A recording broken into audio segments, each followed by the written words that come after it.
Today we are going to discuss what is the significance of anthropological thought to the exam of anthropology in UPSC.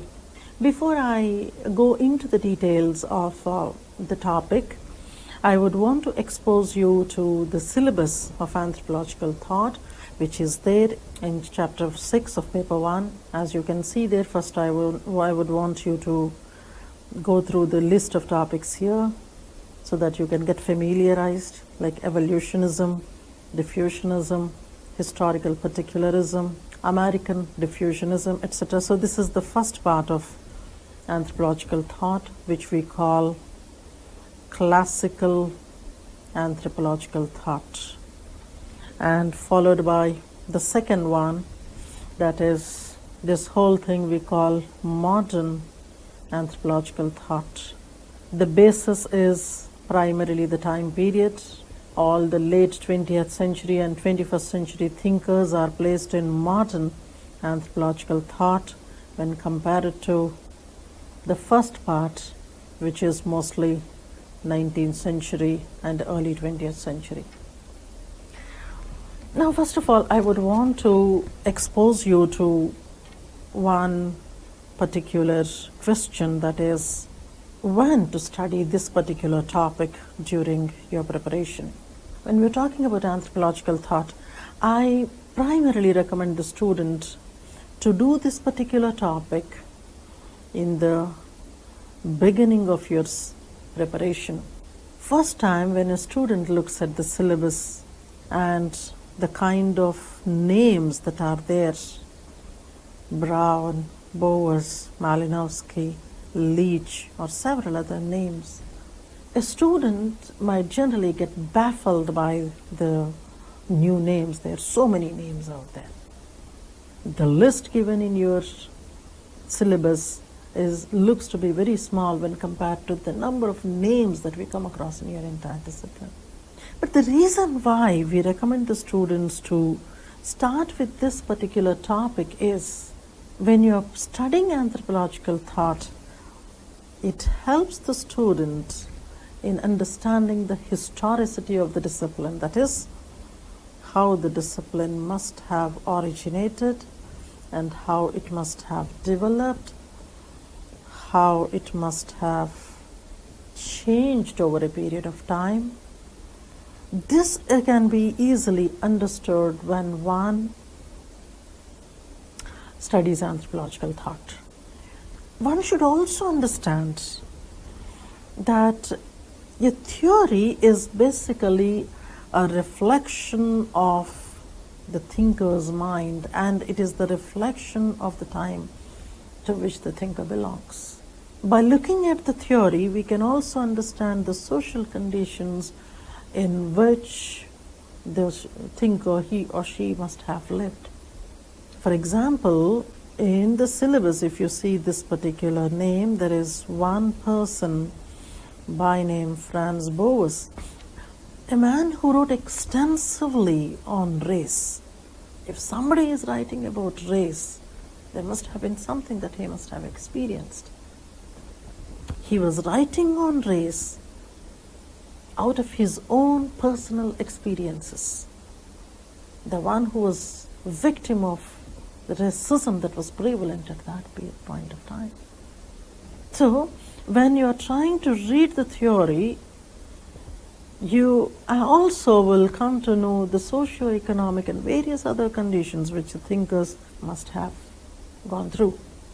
It is at this stage I would want to introduce you to one very important person in the discipline, not simply for anthropological thought, but for the anthropology as a whole, as a discipline. It is this man, E.B. Taylor, who happened to be the very first person among the first people who wrote on culture. Hence, he was called culturologist also. He had given the basic definition of the discipline. He has introduced so much of vocabulary. So the bottom line is, when you're starting to study anthropology, it makes sense to begin with the theoretical basis of the discipline, so that you'll understand why a particular topic is introduced in the syllabus, why a particular concept is discussed in, or why a particular social problem, a cultural situation, attains so much of importance in the discussions of anthropology. All this is possible if you first read anthropological thought. And that's where I can say that this will also help a student to know the scope of the subject. When I'm saying scope of the subject, what I mean by that is the list of thinkers that we have seen in the syllabus. They must have not simply given the theory, but they must have worked in various other subfields of anthropology. So somebody like Bowes himself, he was not simply giving a theory, a particular theory in the discipline. He was also a field worker. He was working on the growth of children in particular situations, or growth of children across the races. It looks to be rather unconnected to a social anthropology or theory of anthropology, because most of the people understand it as a discipline that has a lot of social weightage. But then things that are not typically social, they have a biological element of it, or they have linguistic element of it, or several other elements. So a thinker must have worked in various other fields. So when you are actually studying that particular subdiscipline, if you have already done anthropological thought, it would be easy for you to connect it to the theory and write.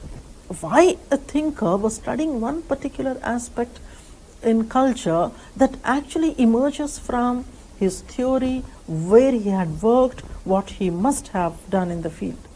Coming back to talk about what happens in the theory actually. See, all these schools of thought that are mentioned in your syllabus that you had a glance at, all these are actually various approaches to study culture. Meaning somebody has an evolutionary approach, somebody has a diffusionary approach, somebody has a functionalistic approach. There's so many diverse approaches. The meaning of anthropological thought is this entire discipline of anthropological thought helps one try to look at culture from different perspectives. So these are various thought processes, how various thinkers have thought, what are the various approaches each of those thinkers had followed in explaining to people what the culture or the lifestyle of the other people is. So anthropology is seen as a discipline that helps people understand the others, other cultures, other people, etc. This is the basic objective. Anthropology helps people understand the other cultures. But how you understand the other culture is actually given by the approach that is followed by various thinkers. So I would here want to talk only a little about evolution, and I will tell you how the thought actually goes ahead. See, I was talking about this particular man, E.B. Tylor, the first culturologist, the first one to begin with any kind of theoretical approach in anthropology. He emerged into the field primarily due to the influence of none other than Charles Darwin, who was known for his studies of biological evolution. Influenced by Darwin, people like Taylor started applying it to the social situations. I'm not here explaining you the whole lot of evolutionism. I'm only trying to give an example. The impounding concepts such as a movement from simple to complex, or something like indefinite to definite, kind of thinking that was given by Charles Darwin when he was applying it to biological organisms, when he was saying that every organism moves from simple to complex, etc. Similar kind of a thinking was applied to the social situation. So people started to believe that all societies move from simple to complex. In doing so, there are certain changes that occur, certain changes and certain things that emerge, certain things that disappear, etc. Now, let me tell you what actually we do in anthropological thought.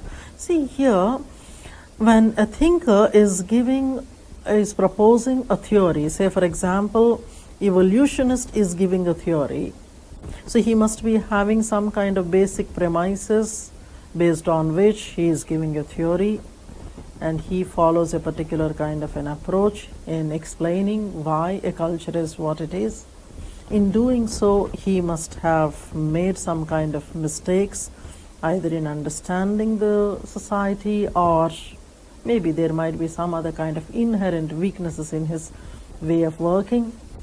So based on all those mistakes or criticisms, the next fellow comes up, say in your syllabus, the next one that we see is diffusionism. So based on what is the drawback of evolutionism, diffusionist must have come. And while explaining, the diffusionists must have made certain mistakes, and from those mistakes the next theories and the chain follows. So with time, the way you understand people, the way you understand different cultures was changing parallel to the technological changes that were happening, or the changes in the other disciplines that people were witnessing. When all this was happening, we also see that people from different disciplines were coming into anthropology, especially when you start looking at schools like functionalism. You see that people from altogether different kind of a discipline, say geography, mathematics, or physics, various other life sciences, people started to come into this discipline because of various things that must have attracted. Somebody like Malinowski had read a book like The Golden Bough, which in the upcoming classes we are going to talk about. So one of the thinkers in anthropology must have got influenced because of somebody's writing in the discipline.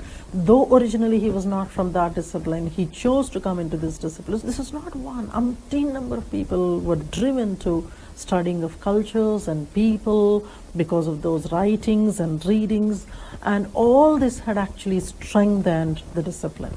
So I conclude based on these 3 points. One, a strong recommendation that you start your discipline with anthropological thought, though it looks to be baffling. This would have long-term convenience for you in understanding why a particular topic is studied in anthropology. Secondly, when you're doing anthropological thought, you'll understand how the discipline has evolved from late 19th century to 20th century, 21st century.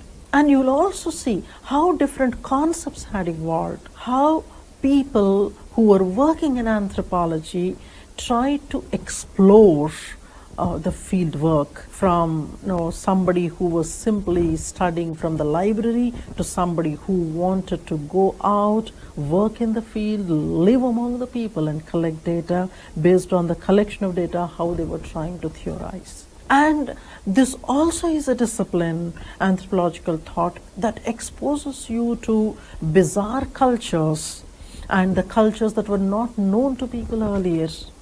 Sometimes the cultures that are still continuing to be existing at that level of the so-called primitive stage. So for all that kind of exciting journey in anthropology, anthropological thought would lay a firm foundation for a student.